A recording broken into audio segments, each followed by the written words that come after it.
So today, I want to talk about the importance of us living with a curious mind, but from a spiritual and unity perspective, and how it can help us.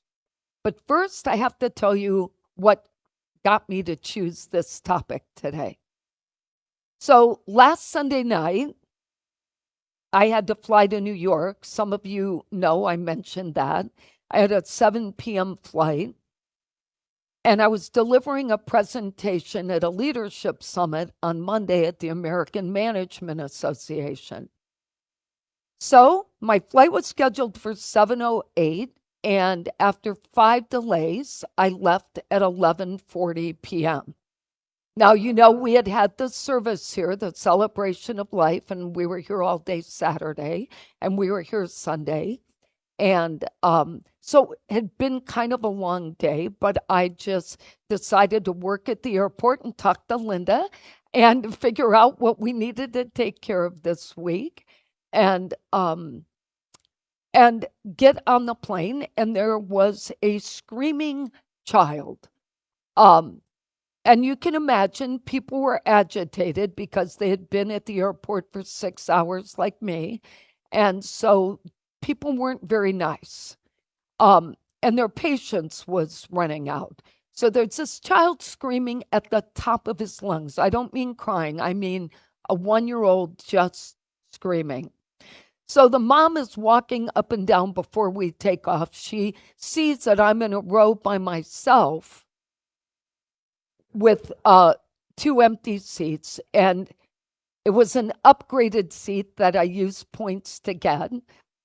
And she asked me if I would trade with her and move to their 2 seats so her son could have a seat.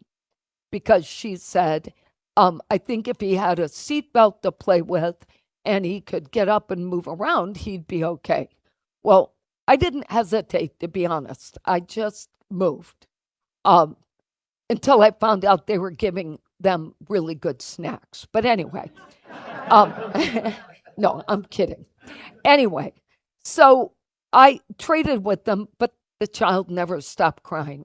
And so it was a little after 1, and the child finally settled down. I got to my hotel in Times Square at 3:10 a.m. I had to be on site by 8 after 2.5 hours sleep. So I started becoming curious, first when I was on the plane. What is happening and why is it happening and what am I supposed to do with this? So at the airport, I told myself God saw the need for me to take some time before I just jumped on that plane. And I felt like just sitting there and working and being in the quiet was super helpful. But then I thought, how am I going to present? I'm not in my best space. How do I get there? So I just let all these questions start to happen, and I felt myself lightening up. Like, you know what? This is going to be okay. And what I had failed to remember in my mind at the time was that these 50 or 60 leaders I was going to see the next day, I knew half of them and hadn't seen them in 6 years, some of them. So as soon as I walked in, I thought, oh my gosh, it's like a reunion for me. And I was given so much love and positive reception that I was flying on adrenaline. I mean it, all day. I was speaking, I was facilitating, I was on a roll. Until my husband sent this urgent text that said, your flight tonight has been canceled. And oh, by the way, they didn't book you on a flight tonight. They booked you out tomorrow night. Well, that didn't work for me. I had to be back here. So he already had found me. He said, I'm on hold. I've been on hold an hour. I'm going to find you a different flight. And from that time I stepped in the building on, I realized that curiosity kept me from having a meltdown like that child on that plane because I was trying to figure out, what am I supposed to get from this? What am I supposed to learn? And that's what prompted me to really think about what we need to do with curiosity and how can it help us. Because when we live with curiosity, we're opening ourselves to God's presence in the moment. Not later, but in the moment when we need it most.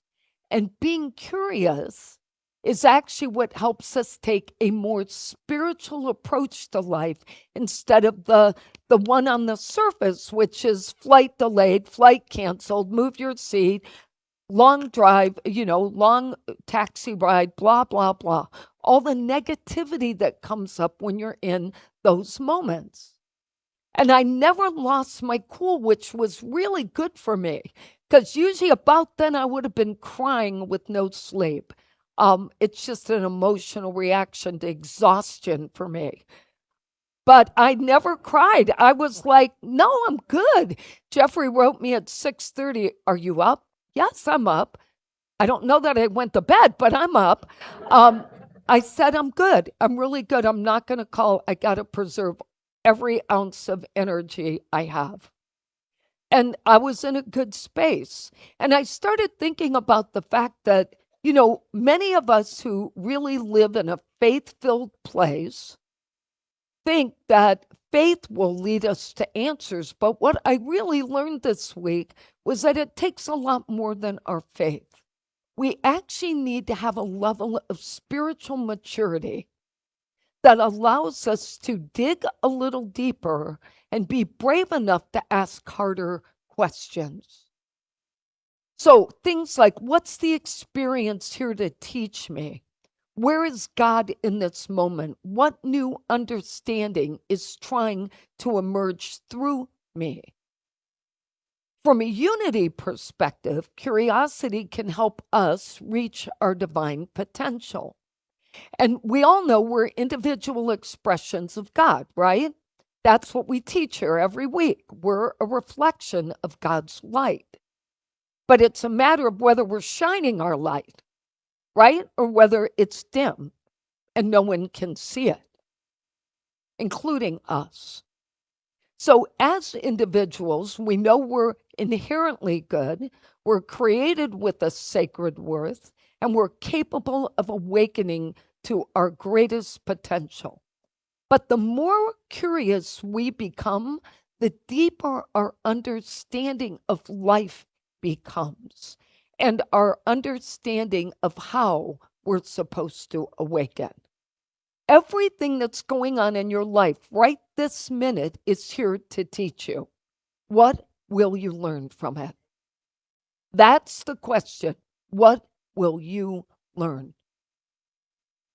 Whether you're Vivian, who just had her second knee replacement, or Deborah Martin, who's home, I found out when I sat back down that she's home today taking care of her mom, Audrey, who fell, and she's already recuperating from her second surgery. There's so much that we have to learn, but when we get into despair, we learn nothing. That's the reality. If I'd fallen into despair Monday, I'd have done a really lousy job. I know I would have. And I would have been worried about how it all came off. Instead, I left there, and what I failed to tell you, I left there laughing because the last step before I got to the airport was that I chased an Uber in the pouring rain in Times Square and stopped traffic to make her stop, because if she kept going around to pick me up, I wasn't going to make my flight. And I was like, nope, and I don't care. I may look like a drowned rat now, but I don't care. That woman is stopping. I chased her. I'm banging on the window, and she's like, I go, me, I'm your ride. Open the trunk. That's what I did. I was like, I told Jeffrey on the phone, I said, it was shameless, totally shameless. I said, I'm dressed up, I'm dragging that bag, and I didn't care. She was not going to leave me behind. But that The curiosity like started to make me laugh. Like, could it get any funnier? Could the story be any funnier? And could I lighten myself up in the process? And that curiosity helped me to invite that ability to see the whole thing differently, not to be in a dark place or a crabby place, but just to lighten up and come from a place of love. And instead of asking her, why didn't you stop the first time I waved you down? I just said, thank you for stopping. Because there was nothing at this point she could have done besides drive. And that's what I needed her to do. So the first lesson I want to convey to us is that when we're curious, it slows us down from running with our ideas. Okay, the minute you become curious, you slow the whole process down. And it's slow enough to be able to see that life is not happening around us. Spirit is expressing through life around us and through us. So the minute you start looking for God in those things, it shows up. You start seeing what you can do to make this better, not just for you, but for everyone. And you stop taking life so seriously. When you're not curious, you're judging. Oh, look at this. Look at that. That's what was happening on my flight. A woman actually came up and took that child from the parents, tried to take the child. She said, I can calm that child down. Just give me the child. Dad's like, I don't think you're going to be able to do anything we haven't done. Woman crawls over the man, sits in the child's seat, and tried to help. She did nothing. Nothing. And she got up and went back to her seat. But at least she tried. I think she freaked us all out, but she tried. But whether it's having that ability to go help someone, a challenge, a change in plans, a quiet morning, our chance for awakening ourselves is what we need to pay attention to. What is happening that I haven't noticed is the question when you're in those predicaments. What can I open my eyes to see here? And that question helps us move from being reactive to becoming more aware. And instead of rushing to label our experiences as good or bad, we simply pause, we make room for God to be present, and we allow divine wisdom to reveal a greater meaning to us. Now, the second thing we need to pay attention to is that when we're curious, our judgment turns to compassion.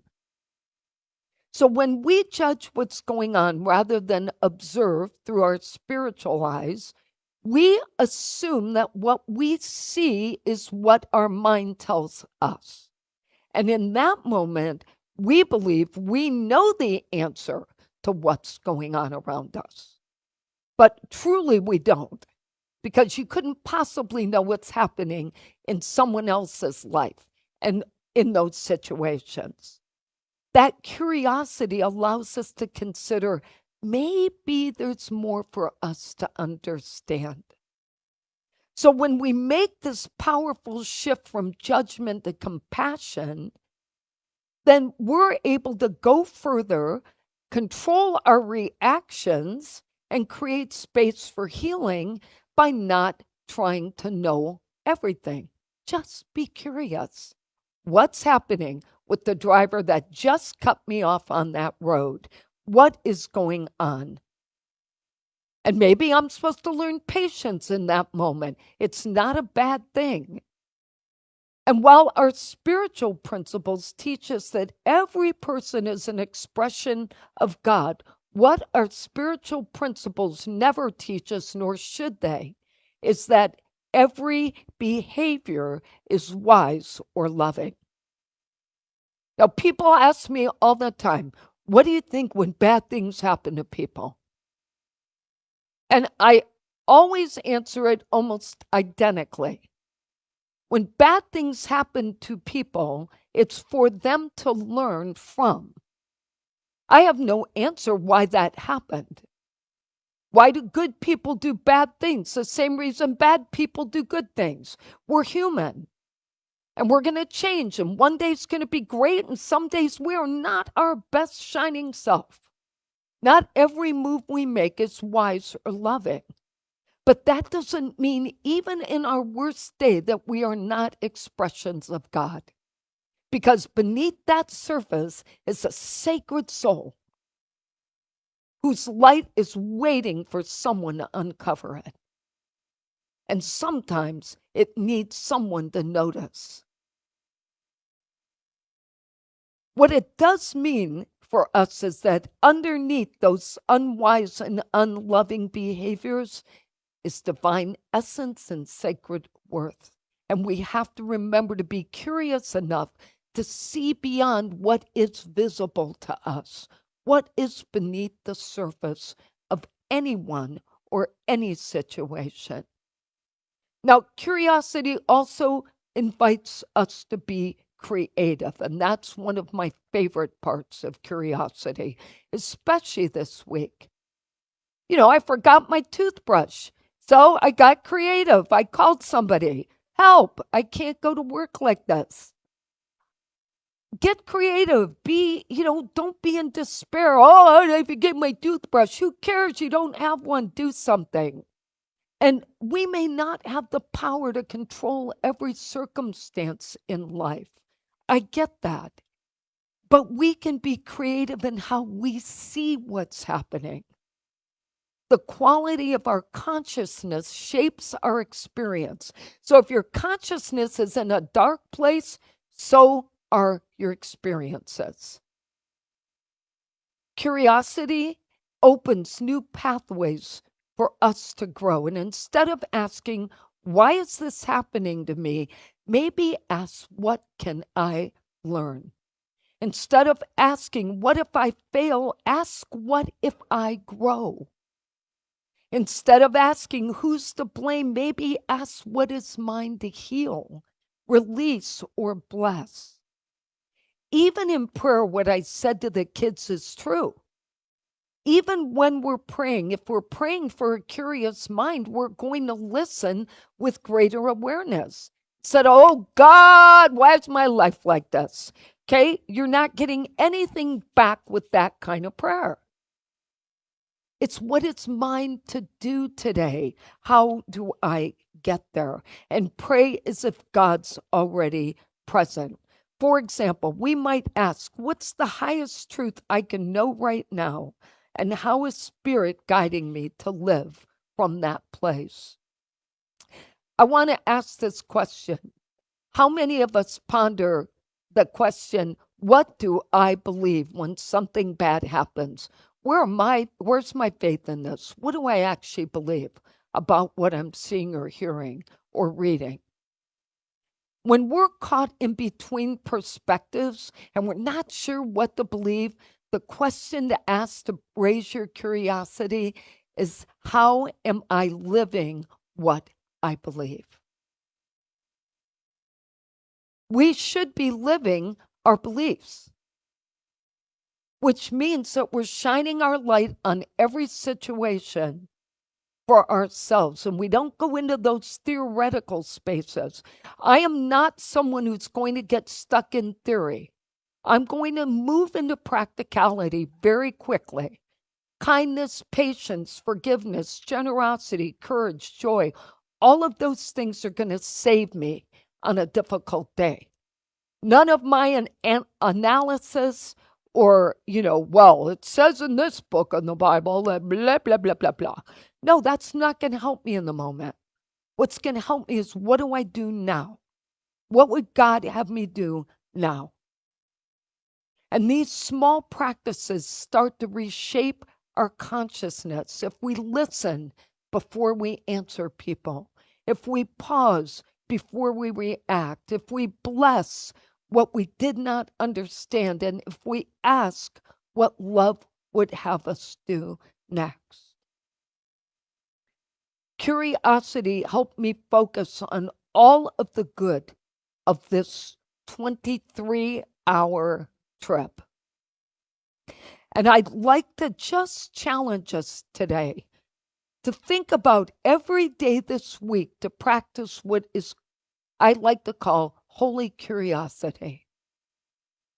Let's try letting curiosity become our spiritual companion this week and guide us from fear to faith, from judgment to compassion, from limitation to divine possibility. Let's review today's lessons. So, the spiritual practice of curiosity empowers us when we understand life is not happening around us, Spirit is expressing through us. Every person is an expression of God, but every behavior is not wise or loving. That we have creative power over our thinking, but we can't control every circumstance through our thoughts. And that reshaping our consciousness will open the way for us to transform. The affirmation for today is I live with an open heart and curious mind. Let's say that together.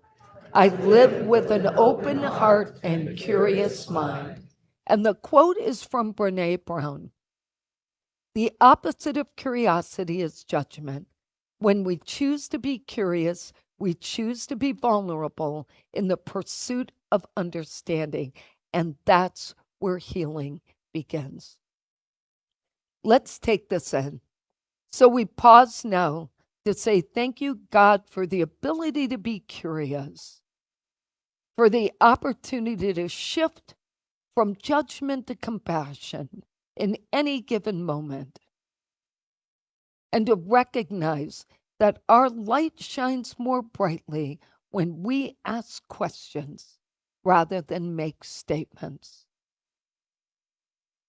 May each of us find the best way to shine our light on everyone, including ourselves. Amen.